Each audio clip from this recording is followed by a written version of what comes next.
तो जय हिंद दोस्तों, जैसा कि आज है आपका 8 अगस्त और 8 अगस्त को दोस्तों आपका सेकेंड शिफ्ट का एनालिसिस नहीं हो पाया था क्योंकि थोड़ा सा एक्सीडेंट हो गया था और क्वेश्चन भी नहीं मिल पाए थे। ठीक है, तो अभी तबीयत थोड़ा सही लग रहा है तो क्वेश्चन भी मिल गए हैं। तो चलिए हम लोग देखते हैं कि आज के आपके 8 अगस्त के सेकेंड शिफ्ट में कौन कौन से प्रश्न जीके जिसके पूछे गए थे और कौन कौन से प्रश्न जो आपके नेक्स्ट शिफ्ट में पूछे जाएंगे। ठीक है, तो देखिए पहला जो प्रश्न पूछा गया था आपका कि चंदावड़ का जो युद्ध है आपका किसके किसके बीच में हुआ था। ठीक है, तो चंदावड़ का जो युद्ध है आपको पहले बता दें कि आपका जयचंद और मोहम्मद गोरी के बीच खेला गया था, लड़ा गया था। ठीक है, तो जयचंद और मोहम्मद गोरी राइट आंसर हो जाएगा। हुआ कब था, तो आपको अगर ईयर पूछेगा तो 1194 दोस्तों आपका राइट आंसर हो जाएगा। ठीक है, इसके अलावा अगर आपसे पूछ दिया जाए 1194 से जस्ट 2 साल पहले, ठीक है, 2 से 3 साल पहले आपका एक और युद्ध हुआ था आपका तराइन का प्रथम युद्ध। ठीक है, तो तराइन का प्रथम युद्ध भी आप याद रखिएगा। ये दोस्तों आपका पहला जो युद्ध हुआ था तराइन का वो आपका 1191 में और दूसरा जो हुआ था आपका 1192 में हुआ था। ठीक है, दोनों जो युद्ध है आपका सेम शासक के बीच लड़ा गया था। ठीक है, सेम शासक और सेम जगह पर ही लड़ा गया था, बस विजेता का डिफरेंस था। तो ये लड़ा गया था दोस्तों आपका पृथ्वीराज चौहान। ठीक है, पृथ्वीराज चौहान, और या तो इसे पृथ्वीराज तृतीय भी कहते हैं। इसके बाद और इसके साथ जो लड़ा था आपका मोहम्मद गोरी लड़ा था, जो कि आपका चंदावड़ के युद्ध में भी आपका लड़ा था जयचंद के साथ। ठीक है, तो पृथ्वीराज चौहान और मोहम्मद गोरी के बीच हुआ था। पहला जो युद्ध हुआ था आपका तराइन का 1191 वाला, इसमें जो विजेता बना था फ्रेंड्स वो आपका बना था पृथ्वीराज चौहान। ठीक है, ये पृथ्वीराज चौहान बना था, लेकिन 1192 वाला जो युद्ध हुआ था आपका विजेता उसमें बना था आपका मोहम्मद गोरी। बस इतना सा ही डिफरेंस है दोनों युद्धों में। ठीक है, इसके अलावा चंदावड़ का 1192 आप लोग याद रख लीजिएगा। एक युद्ध आपका 1556 में हुआ था, उसको 1526 में हुआ था, उसको भी याद रख लीजिएगा। बाबर और आपका इब्राहिम लोदी के बीच हुआ था पानीपत का प्रथम युद्ध, इसको याद रख लीजिएगा। इसके अलावा 1556 वाला आपका याद रख लीजिएगा पानीपत का तृतीय युद्ध हुआ था। एक आपका 1761 वाला याद रख लीजिएगा पानीपत का तृतीय युद्ध हुआ था। ठीक है, पानीपत का जो द्वितीय युद्ध हुआ था 1556 वाला अकबर और हेमू के बीच हुआ था, इस बात को याद रखिएगा। यह आपका तृतीय वाला अहमद शाह अब्दाली और मराठा सेना के बीच में हुआ था। ठीक है, यह आपका फैक्ट्स है जो कि आपके एग्जाम में आगे आएंगे। ठीक है फ्रेंड्स, वीडियो में आगे बढ़ने फ्रेंड्स से पहले आपको बता दें कि एसएससी 2023 में जितने भी एग्जाम हुए हैं आपके एसएससी सीजीएल 2023 का 39 शिफ्टों में, एसएससी एमटीएस 2022 का 57 शिफ्टों में, एसएससी सीएचएसएल 2022 का 36 शिफ्टों में और एसएससी सीएचएसएल का आपका एग्जाम चल रहा है जो कि आपका 17 अगस्त तक आपका चलेगा। तो सभी शिफ्टों का अगर आप पीडीएफ लेना चाहते हैं, सभी प्रश्नों के साथ इंपॉर्टेंट एक्स्ट्रा फैक्ट्स को पीडीएफ में शामिल किया गया है जो कि आपके आगामी एग्जामों के लिए बहुत ही महत्वपूर्ण है। जीके जिस करंट अफेयर्स के प्रश्न आपके इसमें रहेंगे। मात्र 59 रुपये के न्यूनतम शुल्क पर से प्राप्त कर सकते हैं। नीचे दिए गए दो व्हाट्सएप नंबर दिए गए हैं, इनमें से किसी पर भी संपर्क करके आप इसे प्राप्त कर सकते हैं। चलिए हम लोग वीडियो में आगे बढ़ते हैं। नेक्स्ट क्वेश्चन पूछा गया था फ्रेंड्स कि वर्ल्ड फीडे ब्लिट्ज टूर्नामेंट 2022 में भारत की तरफ से रजत पदक किसने जीता था। तो इसका जो राइट आंसर दोस्तों आपका हो जाएगा कोनेरू हम्पी। ठीक है, कोनेरू हम्पी इसका आपका राइट आंसर हो जाएगा। ठीक है, इसके अलावा 2022 का विश्व रैपिड शतरंज चैंपियनशिप या फीडे ब्लिट्ज टूर्नामेंट का है 2022 का जो आयोजन है आपका अलमाटी में हुआ था। ठीक है, और सबसे पहले ब्लिट्ज टूर्नामेंट में पदक जीतने वाले ये क्या है, पहले भारतीय हैं, तो इसको भी आप लोग याद रखिएगा कोनेरू हम्पू को। ठीक है, इसके अलावा देखिए ये क्वेश्चन पूछा गया था कि पंचायती राज जो व्यवस्था है वो दोस्तों आपका किस अनुसूची में शामिल किया गया था। ठीक है, पंचायती राज व्यवस्था की बात करेंगे तो ये दोस्तों आपका अनुसूची 11 में, ठीक है, अनुसूची 11 में इसको शामिल किया गया था।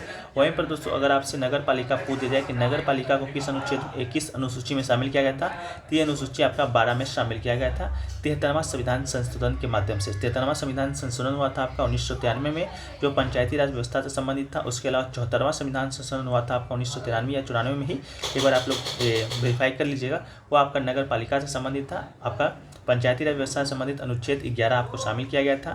ठीक है, इसके अलावा ग्राम पंचायत से जो संबंधित आपका आर्टिकल है एक डीपीएसपी के अंतर्गत आता है जो कि आपका अनुच्छेद 40 में है। इसके अलावा ग्राम पंचायत का जो संगठन है, गठन है, कार्यकाल है, इसके बारे में जो विस्तृत चर्चा किया गया हमारे संविधान में वो आपका आर्टिकल 243 में किया गया है। ठीक है, कहाँ पर किया गया है, 243 में किया गया है। 243 से 243 ए से जो आपका आर्टिकल स्टार्ट होता है 243 ओ तक। ठीक है, 243 ओ तक आपका ग्राम पंचायतों यानी पंचायती राज व्यवस्थाओं के बारे में ही वर्णन किया गया है। ठीक है, लेकिन अगर आपसे पूछ दिया जाए कि नगर पालिका, ठीक है, नगर पालिका आपका सहकारी समिति पूछी जाए कौन से अनुसूची में है, तो अनुसूची आपका 9 का ए हो जाएगा। और ग्राम पंचायत संविधान भाग के 9 तथा नगर पालिका भाग 9 ए में सहकारी समिति के अंतर्गत आता है, इस बात को भी याद रखिएगा। ठीक है, चलिए नेक्स्ट क्वेश्चन पूछा गया था कि ग्रैमी अवार्ड 2022 से किस भारतीय म्यूजिक कंपोजर को मिला है। ठीक है, तो ये क्वेश्चन आपका सीजीएल में आपका अनगिनत बार आपका पूछा जा चुका है ग्रैमी अवार्ड के बारे में, रिकी केज वाला। ठीक है, तो रिकी केज को ग्रैमी अवार्ड जो 22 या 23 से जो कि दिया गया था, उनका एल्बम था डिवाइन टाइट्स के लिए। ठीक है, तो नेक्स्ट स्टेप में आपका ये प्रश्न पूछा जाएगा कि रिकी केज को जो ग्रैमी अवार्ड मिला था किस एल्बम के लिए मिला था, तो डिवाइन टाइट्स इसका राइट आंसर आपका हो जाएगा। ये बार बार आपसे पूछा जाता है। ठीक है, इसके अलावा रिकी जो केज है आपका जो ये ग्रैमी अवार्ड है, इनका तो आपका दूसरा ग्रैमी अवार्ड है। इससे पहले आपका 2015 में, ठीक है, 2015 में भी इन्होंने ये आपका ग्रैमी अवार्ड जो कि अपने नाम किया था। ठीक है, चलिए इसके अलावा नेक्स्ट क्वेश्चन पूछा गया था कि पीसी जो महालनोबिस जो आपका मॉडल है वो आपका किस पंचवर्षीय योजना पर आधारित था। ठीक है, तो पीसी महालनोबिस मॉडल की बात करेंगे तो ये दोस्तों आपका दूसरी पंचवर्षीय योजना, ठीक है, दूसरी पंचवर्षीय योजना में आपका लागू हुआ था। दूसरी जो पंचवर्षीय योजना है आपका 1956 से 1961 के बीच में दोस्तों आपका ये चला था। ठीक है, 1961 से 1956 से 1961 के बीच में आपका चला था।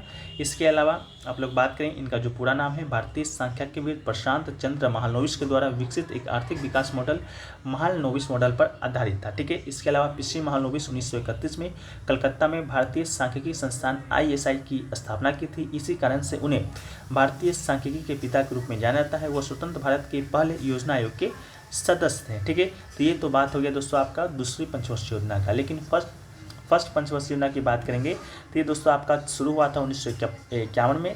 1956 तक दोस्तों आपका फर्स्ट पंचवर्षीय योजना चला था। मॉडल की बात करेंगे जो कि बहुत इंपॉर्टेंट हो जाता है कि किस मॉडल पर आधारित था, तो ये दोस्तों आपका हेरल्ड डोमर, ठीक है, हेरल्ड डोमर मॉडल पर आपका ये आधारित था। ठीक है, इसके अलावा आपका दूसरी वाला तो पीसी महालनोबिस हो गया। इसके अलावा अगर तीसरा पूछ दिया जाए कि तीसरा जो आपका जो पंचवर्षीय योजना था किस मॉडल पर था, तो पहली बात दोस्तों आपका ये चला था 1961 से 1966 तक। ये जो मॉडल था दोस्तों आपका जे सैंडी, ये कभी तो पूछा नहीं गया है, फिर भी आप लोग याद रख लीजिए, जे सैंडी सुब्रमण्यम। ठीक है, जे सैंडी सुब्रमण्यम चक्रवर्ती मॉडल पर आधारित था। तो बस आप ये क्या याद कीजिए, चक्रवर्ती मॉडल याद कीजिएगा। ठीक है, इसके अलावा दोस्तों आपका आपका है चौथा, ठीक है, फोर्थ की बात करेंगे। फोर्थ जो पंचवर्षीय योजना चला था वो दोस्तों आपका 1969 से 1974 के बीच में चला था।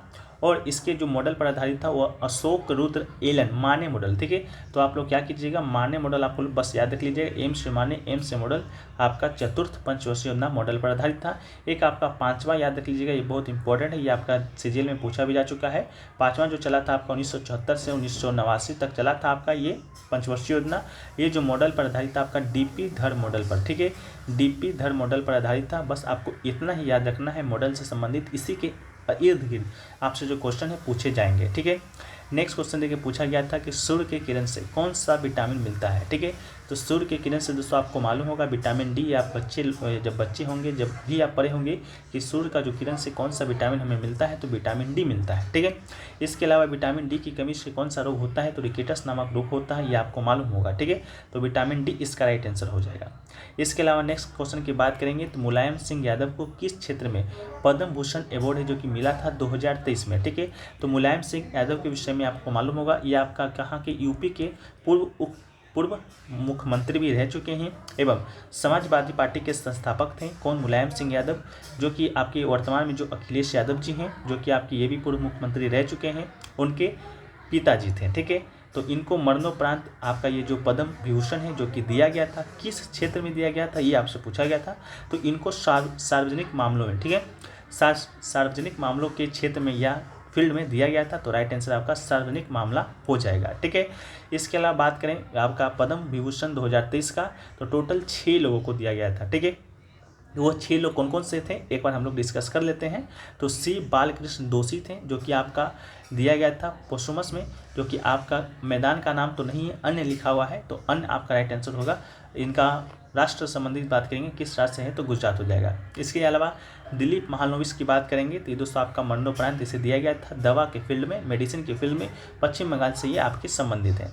मुलायम सिंह यादव मरणोपरांत दिया गया था उत्तर प्रदेश संबंधित है। जाकिर हुसैन, ठीक है, जाकिर हुसैन की बात करेंगे तो कला के क्षेत्र में दिया गया था और महाराष्ट्र से संबंधित है। ये जाकिर हुसैन दोस्तों आपका आज के थर्ड शिफ्ट में क्वेश्चन पूछा गया था कि किस वाद्य यंत्र से संबंधित है, तो ये दोस्तों आपका तबला वाद्य यंत्र से संबंधित है। तो इसको भी आप लोग याद कर लीजिएगा, ये आपका कल ना परसों जरूर पूछा जाएगा। इसके अलावा श्री S.M. कृष्णा जी हैं, इनको भी सार्वजनिक मामलों में दिया गया है, कर्नाटक से संबंधित है। और श्री श्रीनिवास वर्धन जी हैं, विज्ञान और इंजीनियरिंग के क्षेत्र में दिया गया है, अमेरिका से इनका संबंध है। तो इन 6 लोगों को आपका पद्म विभूषण है जो कि 2023 में दिया गया है। नेक्स्ट क्वेश्चन पूछा गया था कि 1951 के जनगणना के अनुसार जनसंख्या घनत्व कितना है, आपको यह बताना था। ठीक है, तो जनसंख्या घनत्व होता क्या है, आप लोग को पहले भी हम लोग कई बार बता चुके हैं कि जनसंख्या जो घनत्व है आपका 1 वर्ग किलोमीटर में, ठीक है, 1 वर्ग किलोमीटर में कितने लोग निवास करते हैं। ठीक है, कितने लोग निवास करते हैं उसी की गणना को हम लोग जनसंख्या घनत्व कहते हैं। तो मान लीजिए कि आपका एक राज्य है बिहार, ठीक है, बिहार की राजधानी है पटना। ठीक है, तो पटना में आपका कितने लोग निवास कर रहे हैं 1 वर्ग किलोमीटर के अंदर, वही आपका जो गणना होगा आपका जनसंख्या घनत्व हो जाएगा। वही आपसे 1951 के जनगणना के अनुसार पूछा गया था। क्यों पूछा गया था, क्योंकि आपका 1947 में भारत है जो कि आज़ाद हुआ था और भारत आज़ादी के बाद ये आपका पहला जनगणना था 1951 वाला। ठीक है, इस कारण आपसे पूछा गया होगा। ठीक है, तो आपका जनसंख्या जो घनत्व हो जाएगा आपका हो जाएगा 117 हो जाएगा। ठीक है, 117 इसका राइट आंसर हो जाएगा।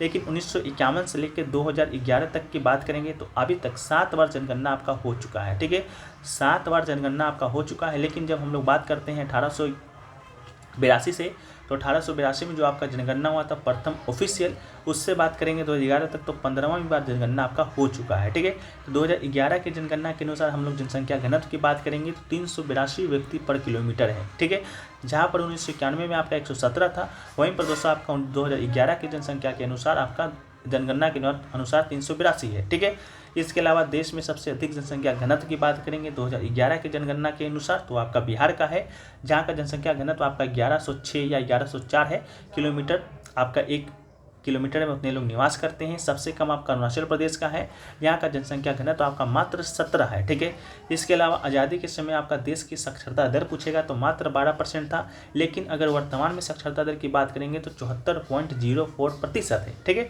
इस बात को याद रखिएगा। नेक्स्ट क्वेश्चन पूछा गया नीना जो प्रसाद हैं जो कि किस शास्त्रीय नृत्य से संबंधित है। ठीक है, तो नीना प्रसाद की बात करेंगे तो दोस्तों आपका मोहिनी अट्टम शास्त्रीय नृत्य से संबंधित है, तो मोहिनी अट्टम इसका राइट आंसर हो जाएगा। मोहिनी अट्टम की बात करेंगे तो आप लोग को खूबी मालूम होगा कि मोहिनी अट्टम किस राज्य का शास्त्रीय नृत्य है, तो आपका केरल का है। केरल की बात करेंगे तो केरल से 2 शास्त्रीय नृत्य आते हैं, मोहिनी अट्टम और कथकली। ठीक है, तो उन्हीं से संबंधित है आपकी नीना प्रसाद। ठीक है, तो राइट आंसर हो जाएगा। नेक्स्ट क्वेश्चन पूछा गया था मकर बिलक्कू निम्नलिखित में से किस राज्य में मकर संक्रांति पर आयोजित एक वार्षिक उत्सव है। देखिए, मकर बिलक्कू शायद आपसे नहीं पूछा गया था, कावेरी कूलम पूछा गया था। ठीक है, कावेरी कूलम पूछा गया था, ये आपका क्वेश्चन पूछा गया था। ठीक है, तो कावेरी कूलम जो आपका फेस्टिवल है वो भी दोस्तों आपका केरल राज्य से ही संबंधित है, तो राइट आंसर आपका क्या हो जाएगा, केरल हो जाएगा। अगर आपसे मकर बिलक्कू पूछ दिया जाए तो ये भी दोस्तों आपका केरल ही हो जाएगा। इसके अलावा कलिंग महोत्सव चंदन यात्रा की बात करेंगे तो इसका राइट आंसर आपका उड़ीसा हो जाएगा। अगर आपसे पूछ दिया जाए उगादी, दशहरा और करागा की बात करेंगे तो कर्नाटक राइट आंसर हो जाएगा। पोंगल, थिरुवारूर महोत्सव और महामा महोत्सव की बात करेंगे तो तमिलनाडु इसका राइट आंसर आपका हो जाएगा। ठीक है, इस बात को भी आप लोग याद कर लीजिएगा। नेक्स्ट क्वेश्चन पूछा गया था आपका बेंजीन में कौन सा 2 ग्रुप मौजूद होता है, इस प्रकार का क्वेश्चन पूछे गए थे, इसका आंसर भी नहीं मिल पाया है। बेंजीन की बात करेंगे तो धूपपन्ने एक हाइड्रोकार्बन है जिसका अनुसूत्र आपका C6H6 होता है, तो इससे संबंधित आपके क्या प्रश्न पूछे गए थे आप लोग कमेंट सेक्शन में जरूर बताइएगा। नेक्स्ट क्वेश्चन पूछा गया था झूम जो कृषि है आपका किस राज्य से संबंधित है। ठीक है, तो झूम कृषि वाला में जो ऑप्शन आपका जो दिया गया था, एक ऑप्शन दोस्तों आपका पंजाब दिया गया था। ठीक है, एक ऑप्शन आपका छत्तीसगढ़ दिया गया था। ठीक है, एक ऑप्शन और आपका कोई दिया गया था शायद मध्य प्रदेश दिया गया था। एक ऑप्शन में दिखा गया था आपका नॉर्थ ईस्ट। ठीक है, एक ऑप्शन आपका नॉर्थ ईस्ट दिखा गया था, तो इसका जो राइट आंसर है वो दोस्तों आपका क्या हो जाएगा, नॉर्थ ईस्ट ही हो जाएगा। ठीक है, झूम जो कृषि होता है वो दोस्तों आपका मुख्य रूप से नॉर्थ ईस्ट के रीजन में ही बनाया जाता है। ठीक है, तो इसका राइट आंसर हो जाएगा। ये बड़े पैमाने में भारत के उत्तर पूर्वी क्षेत्र में प्रचलित है, यहाँ भी लिखा भी गया है, जिसमें आपका असम आता है, मणिपुर आता है, मिजोरम, नागालैंड आदि शामिल होता है।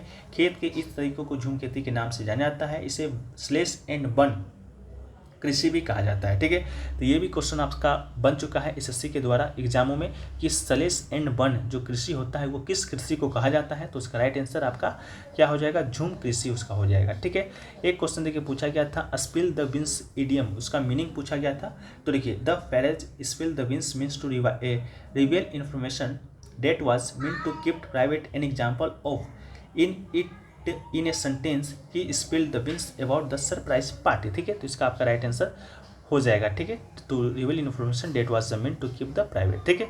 एक क्वेश्चन पूछा गया था चंबल केनाल इरिगेशन प्रोजेक्ट के बारे में, कोई क्वेश्चन पूछा गया था, ठीक है। वो क्वेश्चन मालूम नहीं चल पाया है, लेकिन चंबल केनाल इरिगेशन जो प्रोजेक्ट है वो दोस्तों आपका यमुना बेसिन से संबंधित है, तो ये आपका राइट आंसर हो जाएगा। बाकी आप लोग बता दीजिएगा इससे संबंधित क्या प्रश्न पूछे गए थे, ठीक है।